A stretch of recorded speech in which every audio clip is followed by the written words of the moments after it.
The meaning of cell. Cell का meaning English में अगर हम देखते हैं, it is something close from all the side, जिसमें एंट्री और एग्जिट किसी भी पार्टिकल की किसकी मर्जी से होती है? Cell membrane. किसकी मर्जी से? Cell membrane. तो पहली चीज इस क्लास हम कहाँ तक बोलेंगे? जहां तक ये 4 वॉल है, यस और नो। इसके बाद हमें पता है अगर हम एक भी वॉल को अगर क्रॉस करते हैं, हमारी क्लास या हमारा वो एक पर्टिकुलर रूम, चाहे किचन है, स्टोर रूम है, बेडरूम है, वो खत्म हो जाता है। तो हर एक सेल की एक फिक्स्ड बाउंड्री होती है, जिसके अंदर के एरिया को हम सेल बोल रहे हैं। ये बाउंड्री बाकी चीजों से उस सेल को अलग करती है। आपका घर जहाँ पे है वो एक स्पेसिफिक एरिया में है कि नहीं है?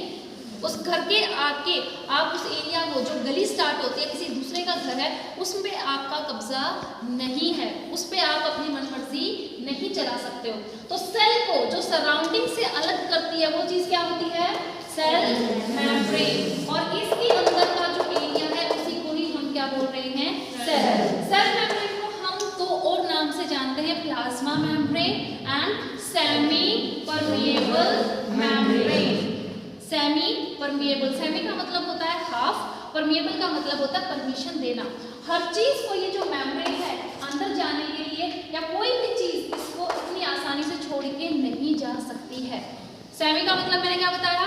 हाफ। सेमी सर्कल पढ़ा है कि नहीं पढ़ा है? तो बहुत ही कम ऐसी चीजें होती हैं जो हमारी सेल मेम्ब्रेन अलाउ करती है अंदर जाने के लिए या सेल में से बाहर निकलने के लिए। और परमिएबल जो वर्ड आया है वो आया है परमिशन से, यानी हर एक पार्टिकल को, गैस को, वाटर मॉलिक्यूल को परमिशन नहीं दी जाती है। सेल मेम्ब्रेन पहले डिसाइड करती है किन चीजों को एंट्री मिलनी चाहिए या कौन सी चीजें सेल से एग्जिट होनी चाहिए। अब समझ में आ गया?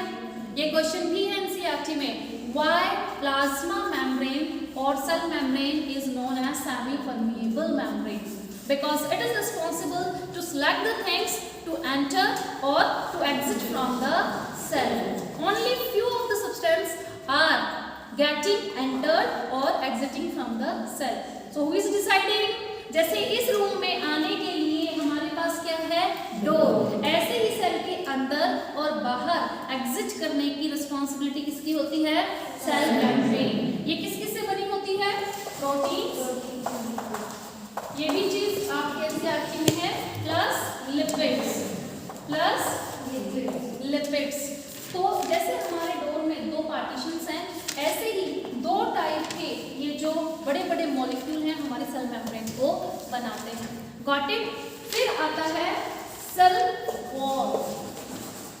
प्लांट के जो सेल्स होते हैं, क्योंकि उनको हर एक सीजन में वहीं बाहर ही खड़े होना है। हमें सर्दी लगी, हमने अपनी स्वेटर हैं, ब्लेजर हैं, निकाली कि नहीं निकाली? पंखे को स्विच ऑफ कर दिया। Because we have to maintain how much temperature? 37 degree Celsius. इतना तो पता होना चाहिए। क्यों पहने अपनी स्वेटर? हमें ठंड लग रही है। ठंड लग गई तो क्या हो जाएगा? हमारा टेम्परेचर अगर 37 से नीचे चला गया तो आप मर सकते हैं। 37 से ऊपर जाना भी हम टॉलरेट नहीं कर सकते, 37 से नीचे जाना भी हम टॉलरेट नहीं करते। फीवर होता है तो हम फटाफट दवाई खा के अपने टेम्परेचर को नॉर्मल करते हैं कि नहीं करते हैं? तो इसीलिए अब हमें ज़्यादा सर्दी ना लग जाए, हमारा टेम्परेचर ज़्यादा ना गिर जाए, हम वूलन क्लॉथ्स को पहनते हैं। Is this clear? तो ऐसे ही वहाँ पे प्लांट्स में कोई प्रोटेक्शन ही नहीं, वो कपड़ों का यूज़ नहीं कर सकते, वो गर्मी में फैन की, एसी की हेल्प नहीं ले सकते। तो नेचर ने उनको प्रोटेक्शन देने के लिए एक्स्ट्रा सेल मेम्ब्रेन के साइड में एक और बाउंड्री दी है, जिसको हम बोलते हैं सेल वॉल। क्या बोलते हैं? Cell wall. Cell wall is responsible for the providing a specific structure. Plant में हम कभी ये नहीं देखते आज प्लांट मोटे हो गए हैं या आज प्लांट पतले हो गए हैं। क्यों? उनके अंदर से सेल मेम्ब्रेन को चाहे कुछ भी होता रहे, चाहे वो श्रिंक हो रही है, चाहे वो स्वेल हो रही है, लेकिन इनकी जो सेल वॉल है ये क्या है? फिक्स। ये क्या है? Fix. It is very very rigid. क्या है ये? रिजिड। यानी ये अपना जो शेप है वो चेंज नहीं करने वाली।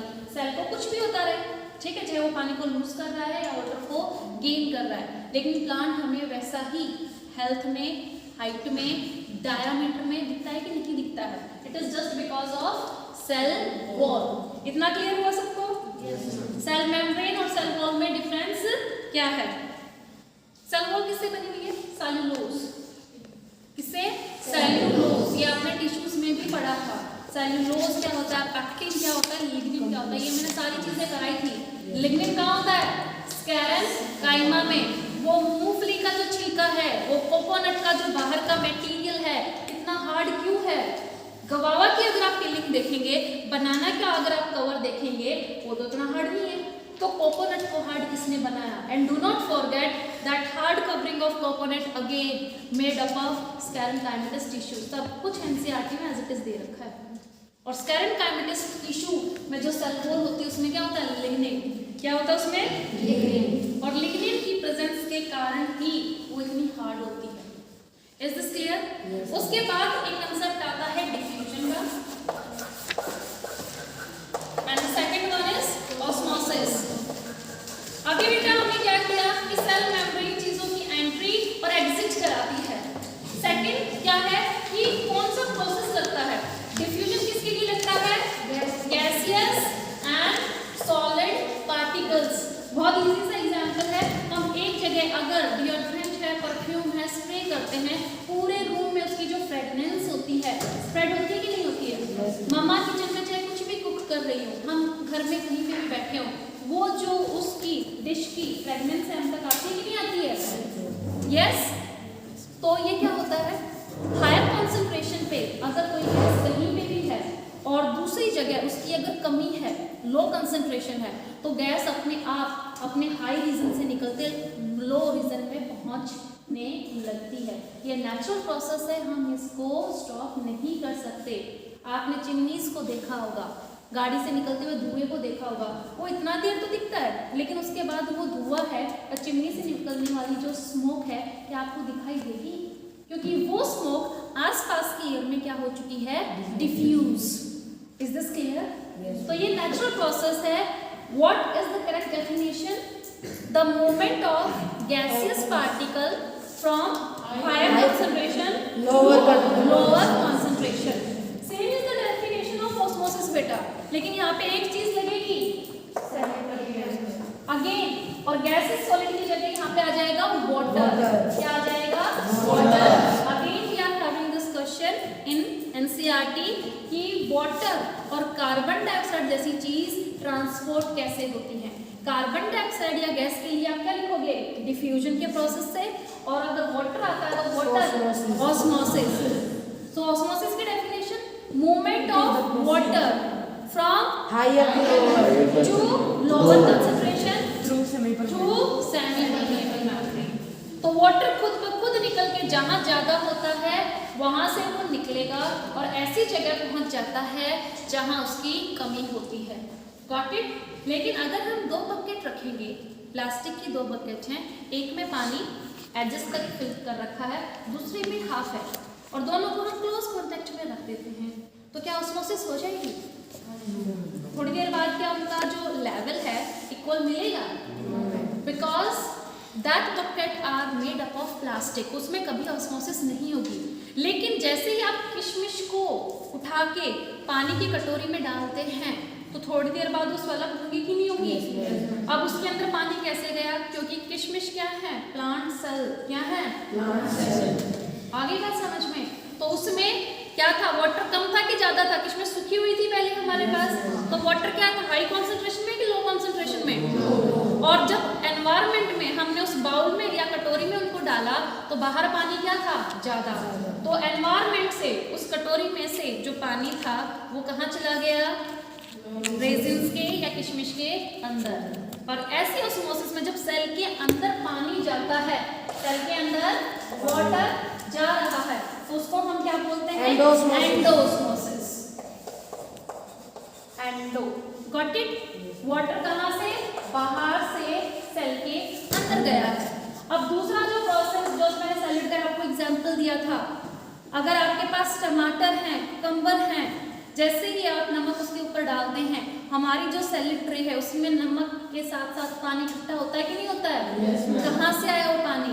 वो उन सैलेड के, आप क्यों इतना हंस रहे हो? Yes, sit properly. What happened to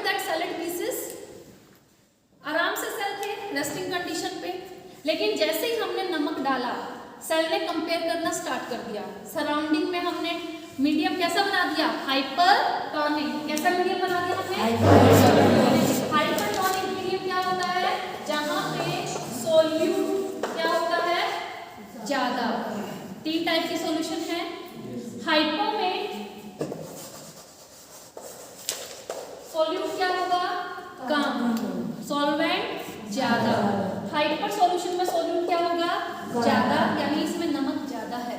तो अगर आप प्योरली नमक उसके ऊपर से स्प्रिंकल कर रहे हैं तो सोल्ट में हमारा जो कुकम्बर था, टमाटो के जो पीस थे उसमें वाटर ज्यादा था और सेल के बाहर पानी की क्या थी, कमी। सोल्ट ज्यादा था ना, यस और नो। तो यहाँ से पानी निकला, इस बार टमाटो से, कुकम्बर से, सैलेड से पानी निकला और वही आपकी उस प्लेट में या ट्रे में इकट्ठा होने लगता है। जब तक आप 2 चपाती या 3 चपाती फिनिश करेंगे उस प्लेट में काफी पानी आ जाता है। सॉल्यूशंस अपनी क्लियर कर लेना। आइसो का मतलब होता है सेम। आपने गर्मियों में देखा होगा फ्रूट को, वेजिटेबल्स को फ्रेश रखने के लिए जो ये वेंडर्स होते हैं बार बार वाटर का स्प्रिंकल करते हैं कि नहीं करते हैं, वो है आइसोटोनिक। क्या है, आइसोटोनिक। उसमें ना तो सेल श्रिंक होगा ना सेल स्वेल होगा। सेल के अंदर अगर एंडोस्मोसिस हो गई तो सेल का साइज क्या होगा, बड़ा। क्या होगी, स्वेलिंग। किशमिश का एग्जांपल किया हमने। अगर एक्सोस्मोसिस हुई, बाहर वाटर निकल रहा है, तो ये क्या हो जाएगा, श्रिंक। क्या हो जाएगा, श्रिंक। जैसे एग्जांपल अभी मैंने सैलेड का बताया। दूसरा बहुत ही कॉमन एग्जांपल है, सबके घर में टमाटर होते हैं या फिर पोटैटो होते हैं, कोई भी आप उनका पीस काट के थोड़ा सा नमक डाल के देखना, 5 मिनट में ही आपको रिजल्ट दिख जाएगा। ये एक्टिविटी एनसीईआरटी में भी है, क्वेश्चंस में आप देखेंगे वो जो आपका पोटैटो का पीस था वो क्या हो गया, श्रिंक। क्या हो गया, श्रिंक। और जहाँ पे आपने नमक डाला था वहाँ पे क्या निकलाया, वाटर। Got it. इसके आगे चलते हैं। We are having the nucleus. What we are having, nucleus. Nucleus में आपको सबसे पहले पता होनी चाहिए मेम्ब्रेन कितनी होती है न्यूक्लियस के पास, सिंगल और डबल, डबल। 3 ऑर्गेनेल जो हमारे सेल में होते हैं और डबल मेम्ब्रेन है, वीवीआईपी प्रोटेक्शन मिलती है इनको। फर्स्ट न्यूक्लियस, दूसरे नंबर पे कौन आएगा, डबल मेम्ब्रेन। एक तो न्यूक्लियस के पास डबल मेम्ब्रेन है, दूसरा माइटो। अभी तक एनसीईआरटी भी नहीं पढ़ी है। नेक्स्ट थिंग इज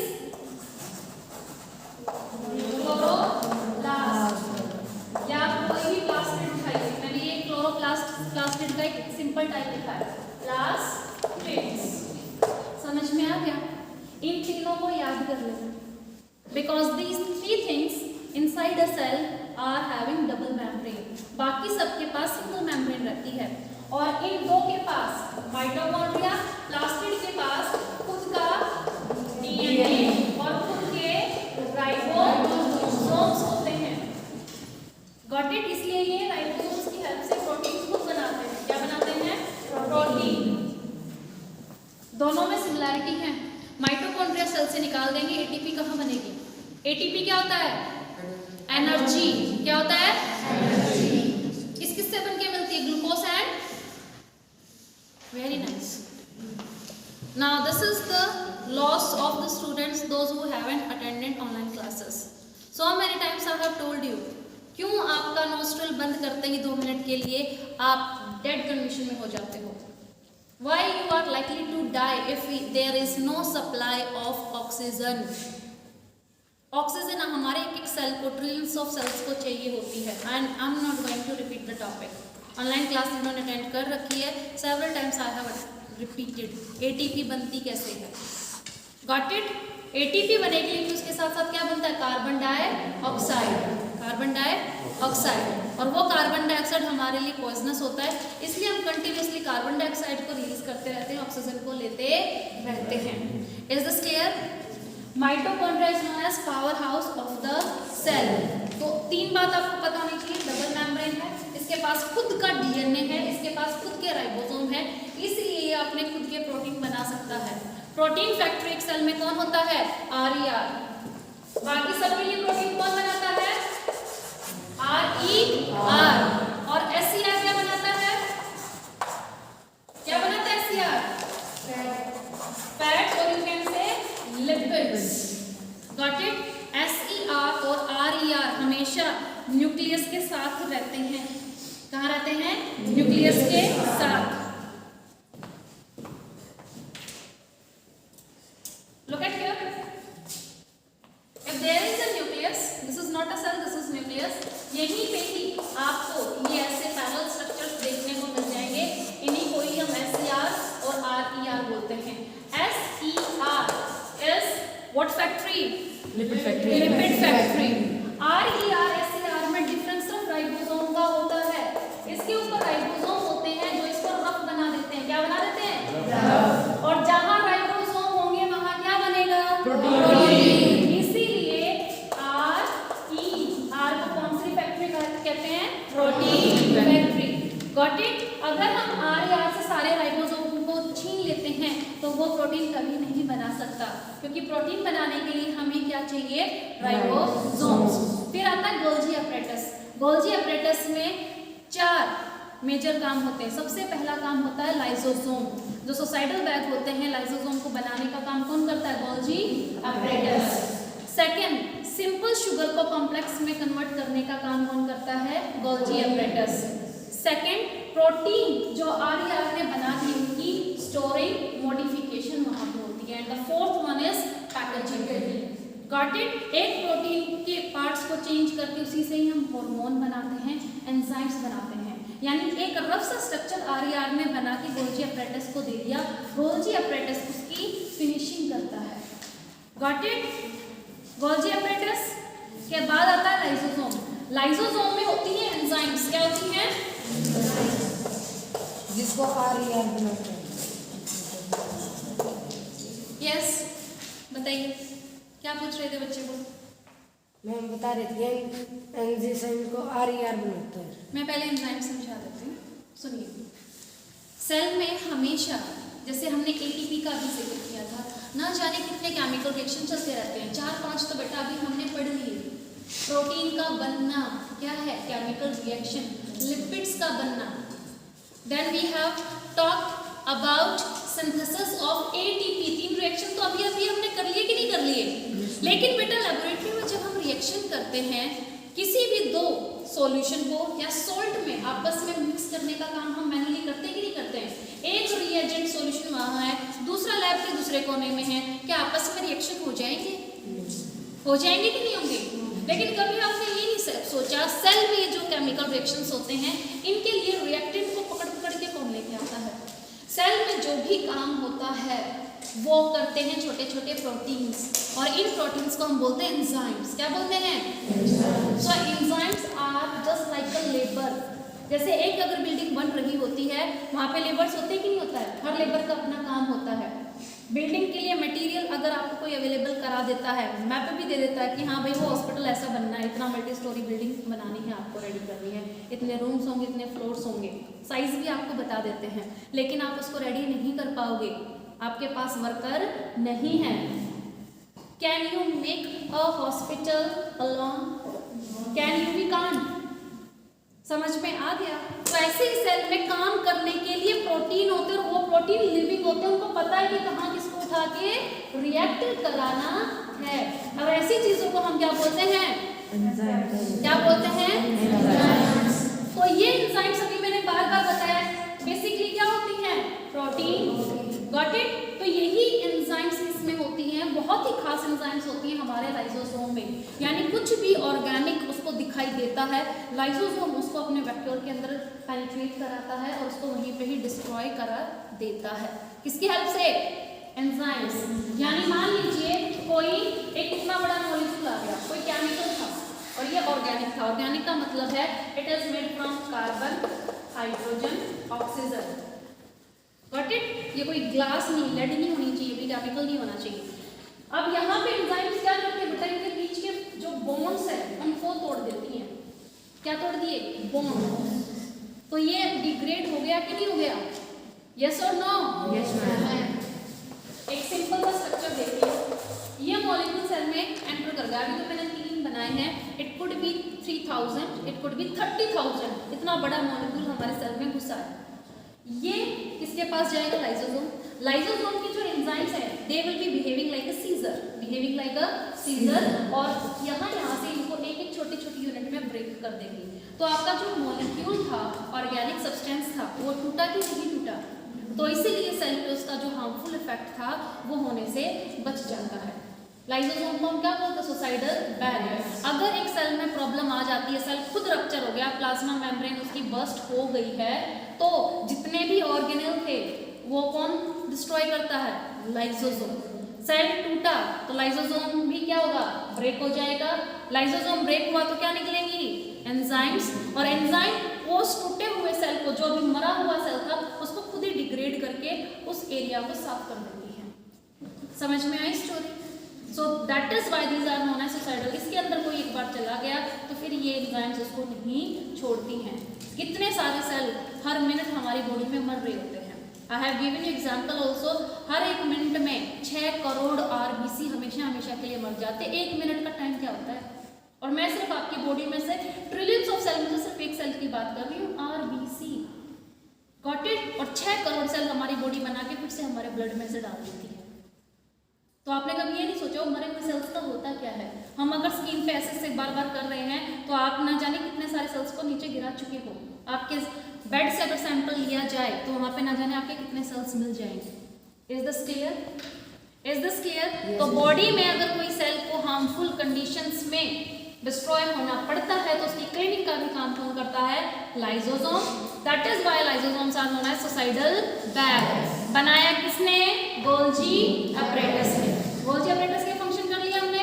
लाइसोसोम्स के nucleus is known as brain of the cell. सारी एक्टिविटी जितने भी पार्ट्स हैं कौन क्या कर रहा है, किसकी क्या ड्यूटी है, कौन गाइड करता है? न्यूक्लियस। डबल मेम्ब्रेन होता है। Next thing, it is having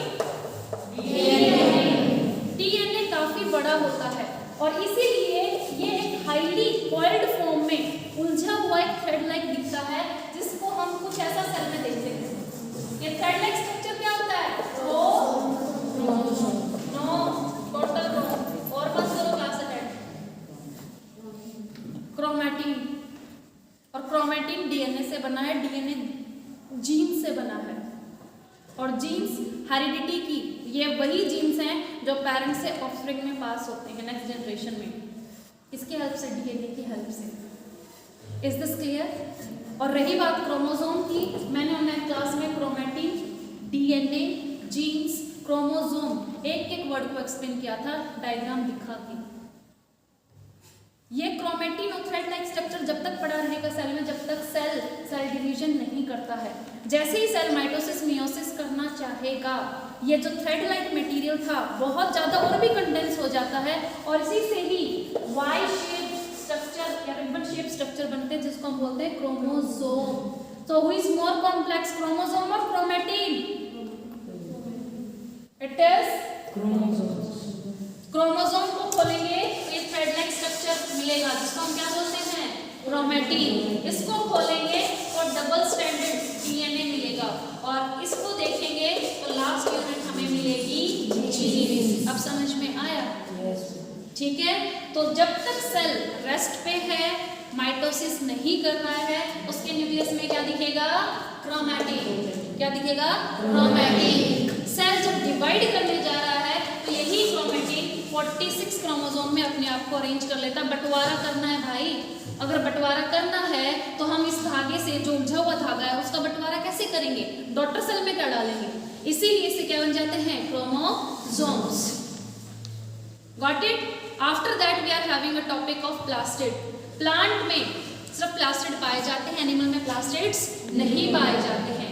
यही वो चीज है जो इनको फोटोसिंथेसिस करने में हेल्प करती है। प्लास्टिड 3 टाइप के, क्लोरोप्लास्ट ग्रीन कलर के होते हैं। क्या होता है उनमें ग्रीन कलर का? क्लोरोफिल। फंक्शन क्या होता है? फोटोसिंथेसिस में हेल्प करते हैं। दूसरे क्या होते हैं? क्रोमोप्लास्ट। क्रोमो का मतलब होता है कलर। क्या? तो जो अलग अलग फ्लावर को कलर देने का काम है वो कौन करेंगे? क्रोमोप्लास्ट। फ्लावर का कौन सा पार्ट कलर्ड होता है? पेटल्स। क्यों कलर किया? इंसेक्ट्स को पॉलिनेशन के लिए अट्रैक्ट करने के लिए। इंसेक्ट वहाँ पे आए और तब वो नेक्टर उस जूस को सक आउट करते हैं, तो बदले में वो पॉलिनेशन का काम कर देते हैं। Pollination is a topic of class 7। Transfer of pollen from to stigma. Is this clear? Next thing is leucoplast. Transparent होते हैं और ये काम करते हैं स्टोरेज का। शुगर है, प्रोटीन है, विटामिन्स है, तो ये कहाँ पे जाके स्टोर होंगे? These will be stored in leucoplast. Is this clear? And the last topic is vacuole. Vacuole में प्लांट एक्स्ट्रा वाटर को, सोल्ट को, शुगर्स को स्टोर करता है। हमारे पास क्या बेटा? Excretory system. हम वॉशरूम यूज करते हैं, वाटर को निकाल दिया और वाटर में होते हैं सोल्ट। क्या होते हैं? सोल्ट, नाइट्रोजन और फॉस्फोरस के। लेकिन प्लांट के पास कुछ एक्सक्रीटरी सिस्टम नहीं है। इसके लिए जो एक्स्ट्रा वाटर है वो कहाँ पे स्टोर किया जाता है? वैक्यूल में। वैक्यूल में से फिर जाइलम उठा लेता है। जाइलम मैंने टिश्यूज में आपको ऑलरेडी एक्सप्लेन कर दिया है, एलिमेंट के साथ यूनिडायरेक्शनल क्यों है और कैसे वो वाटर को वहां तक लेके जाता है। रूट्स में से वाटर अगेंस्ट द ग्रेविटी कैसे चल जाता है, क्यों उसको कॉम्प्लेक्स टिश्यू किया जाता है? क्योंकि टिश्यूज को मैंने काफी लंबा टाइम कराया था ऑनलाइन क्लासेस में। Is this clear? Is this clear? तो जाइलम को फिर वो एक्स्ट्रा वाटर दे दिया जाता है। जाइलम उनको लीव्स तक लेके आता है। लीव्स में होते हैं स्टोमेटा। क्या होते हैं? स्टोमेटा। वो होल पोर्स खुलते हैं और वहां से वाटर निकल जाता है। लेकिन तब तक वो जाइलम को नहीं पकड़ा जाता, तब तक कहाँ पे स्टोर होता है? Vacuole. Is this clear? After that we are having mitosis, meiosis. That I am not going to discuss because in all live classes I have done it twice. पहले मैंने हैप्लॉइड और डिप्लॉइड सेल्स बताए थे, फिर mitosis और meiosis बताया था। Mitosis जो सेल डिवीजन होता है, डॉटर सेल बनती हैं दो। कितनी बनती हैं? दो। इसको बोलते हैं इक्वेशनल। जैसा हमारा सेल है उसी की ही फोटोकॉपी हम बना देते हैं। हमारे अगर मान लो आई सेल खराब हो रहे हैं, स्किन के सेल्स खराब हो रहे हैं, वो मरने से पहले अपनी एक कॉपी बना देते हैं। इस प्रोसेस को हम क्या बोलते हैं? Cell division. क्या बोलते हैं? सेल। यानी एक सेल दो हिस्सों में टूट जाता है और इस टाइप के सेल डिवीजन को हम बोलते हैं माइटोसिस। यानी किसी सेल को अगर अपना नंबर बढ़ाना हो, अपनी कार्बन कॉपी बनानी हो, तो क्या करेगा? माइटोसिस।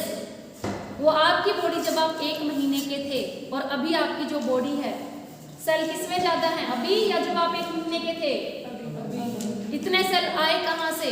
क्योंकि आपके जो सेल्स थे उन्होंने खुद को क्या कर लिया? रैपिडली मल्टीप्लाई कर लिया, उनका नंबर इंक्रीज हो गया, इसलिए धीरे धीरे आपकी स्किन, आपके organs, so this is the process of mitosis. Is this clear? What? Cells are going to multiply और अपनी ही कार्बन कॉपी बनाते हैं। जैसा सेल है वैसी उसकी नेक्स्ट जनरेशन बन जाती है।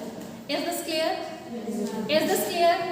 नेक्स्ट हमारे पास सेल डिवीजन है मियोसिस। वो गैमीट्स, हैप्लॉइड सेल्स बनाने में काम आता है। गैमीट्स क्या होते हैं? हैप्लॉइड सेल्स क्या होते हैं? We have already discussed. Got it?